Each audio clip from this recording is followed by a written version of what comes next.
Hello, welcome to this edition of Intelligent Video Today. I'm your host, Steve Vonder. Joining us on today's episode, Nick Morolda, VP of Solution and Service Delivery for Hive. Good seeing you, Nick.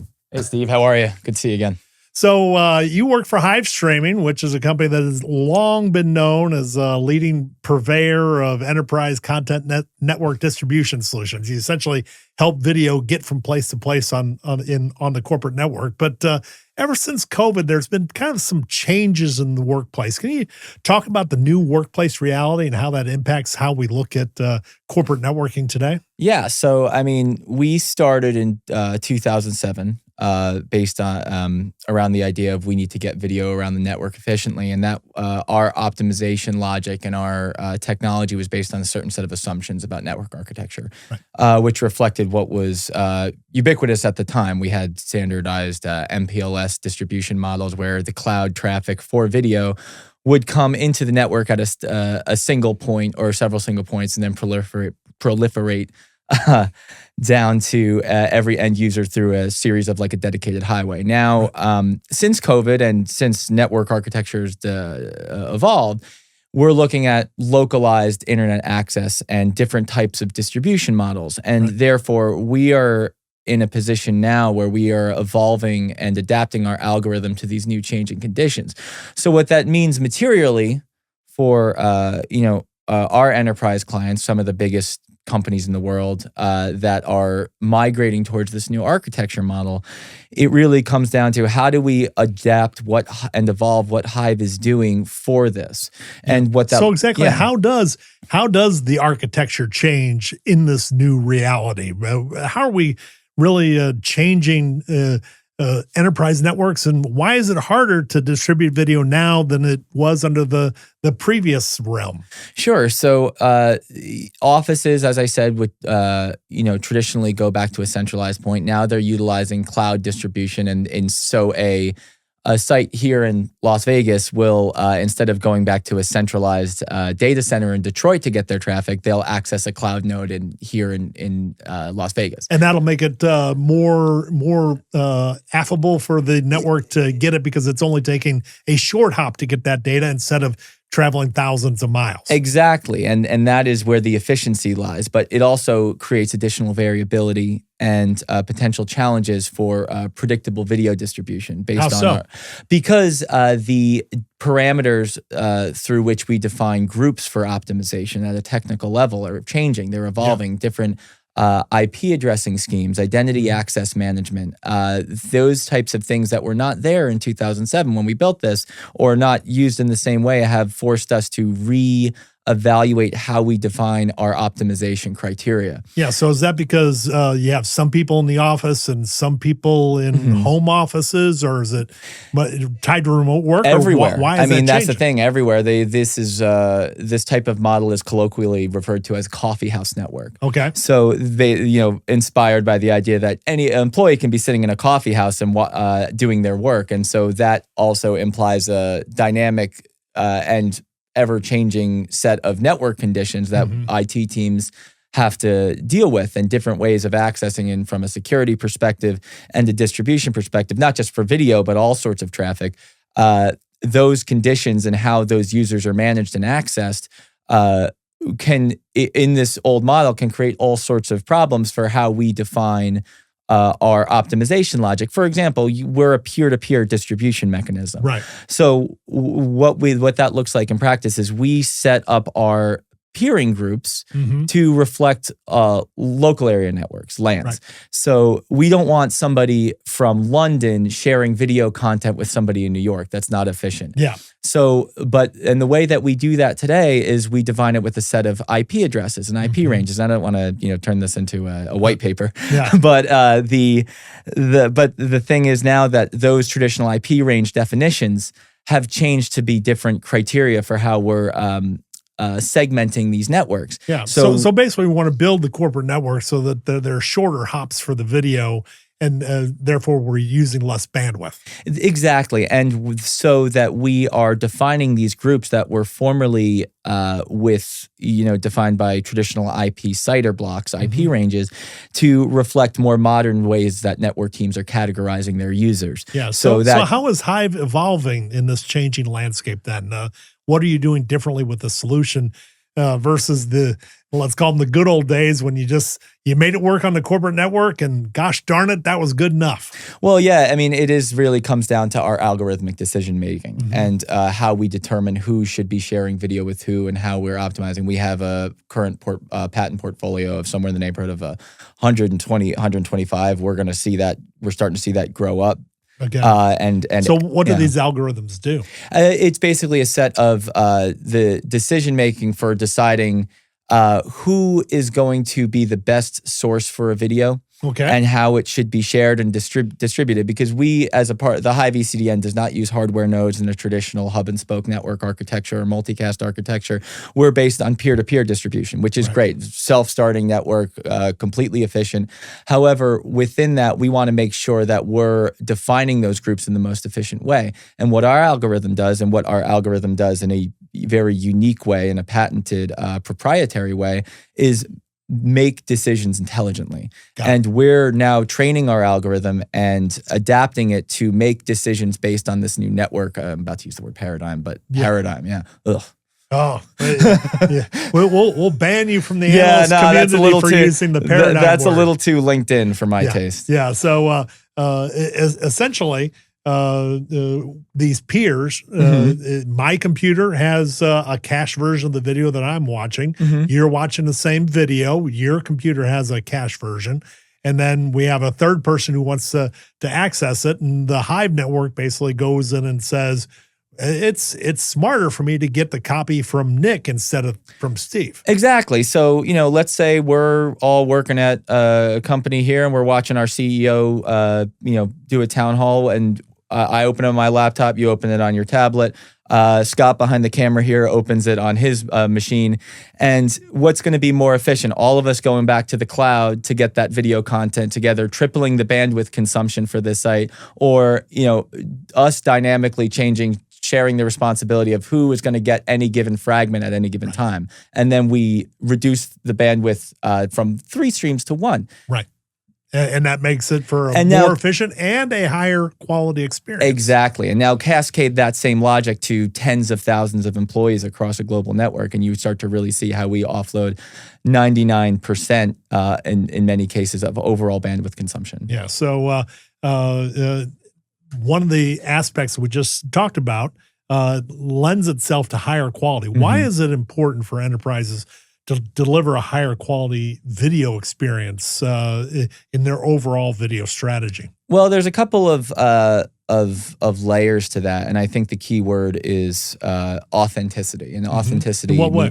In very 2 specific ways that are not mutually exclusive, and one, the former, actually is a prerequisite to the latter definition. So first is the authenticity and or integrity of the initial signal that's being broadcast. Production teams and these enterprises are very heavily invested in high quality video production standards, equipment, cameras, encoders, production rooms, lighting.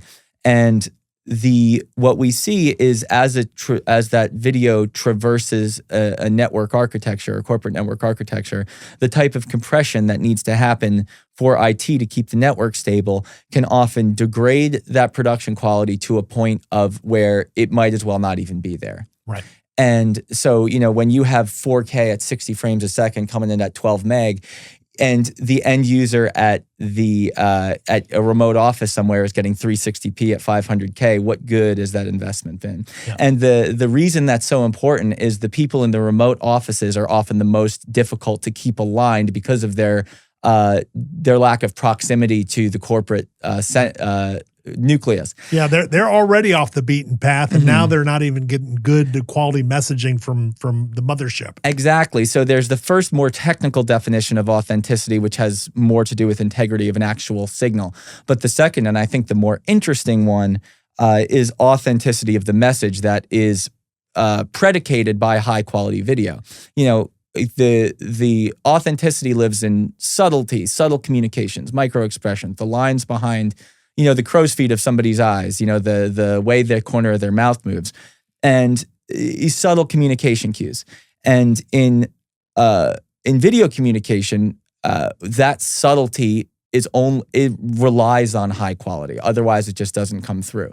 So we really believe, and there's tons of research around this with media richness theory and lots of collegiate and even psychological studies that have even been done that shows that for a communication to land, you need those subtleties.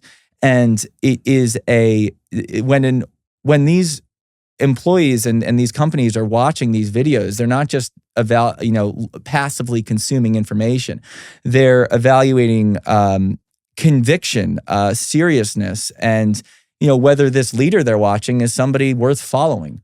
And that's a real problem for enterprise communication if that message that they've spent so long crafting and revising and drafting all these slides, it doesn't come through and it lands. In fact, often is undermined by a level of, there's cynicism often towards leadership in a lot of these companies, let's be real. Yeah.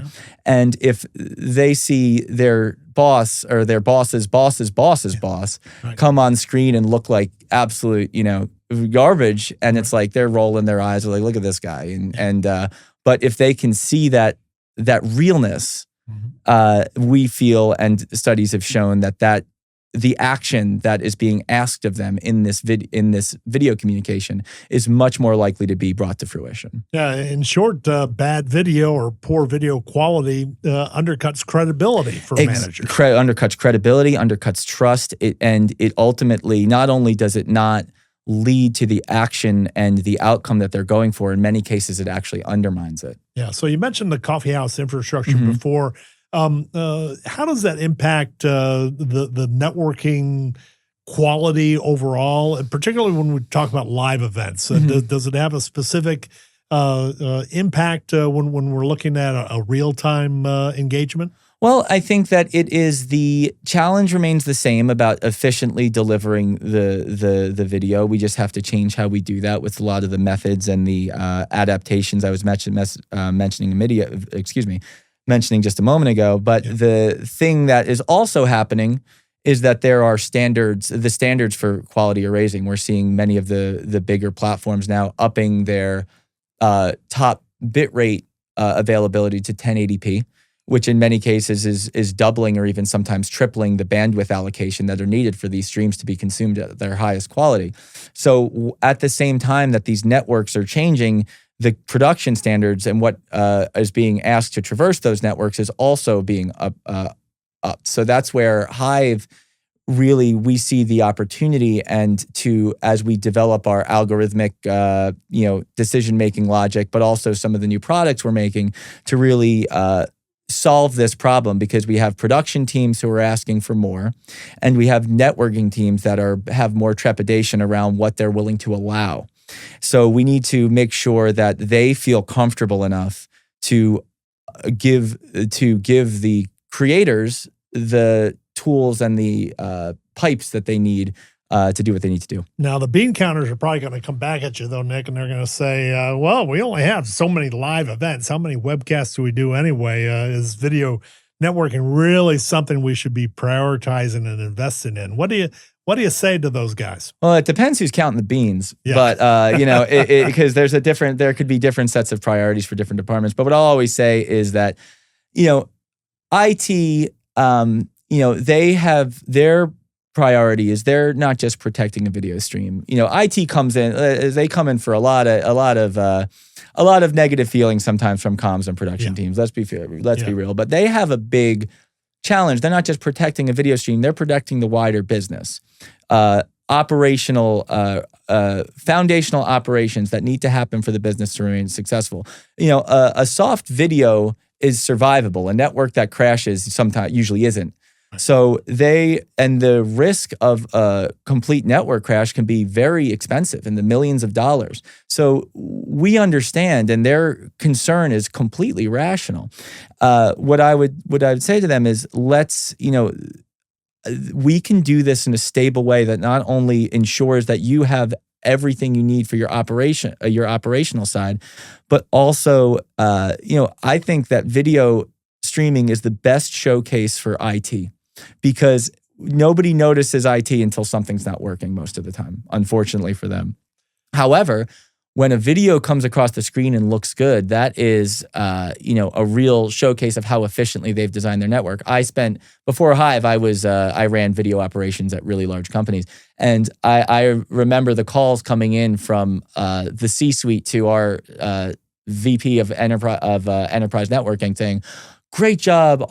We looked great. Everything looked awesome." And the only other phone calls they would ever get were very loud and very angry. So I would always say, like, this is our opportunity to actually show them what we're doing, because nobody notices anything until it's broken otherwise. Yeah. So to avoid those bad calls, when IT leaders are formulating their strategies, what issues should they have top of mind? What's top of the list as corporate IT folks are figuring out how to best deliver video on the corporate network? Well, just if I may go back to what you were saying about the other bean counters, who are the ones in comms and production, is success breeds success. And as we see more successful video events, we see more adoption of that in the enterprise. So we want to definitely encourage that. But to go back to what you were just asking, is what they need to, I think about is satisfying the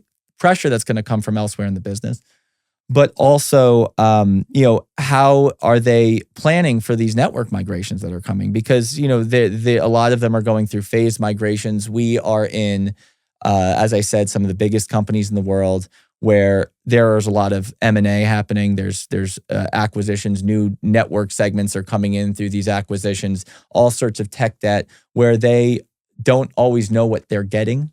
Right. They're not standardized yet on the overall model. So where Hive really comes in is our ability to look at and analyze what is the actual performance standards of this new segment, and how do we optimize for that specifically. So one of our biggest arguments for why it's important for them to be thinking about this is that not everybody is at the same standard. So there might be some places that can handle 1080p full HD at 12 megabits per second, and there's some places that can't. Let's tailor our distribution. And this is one of the other unique things that Hive does.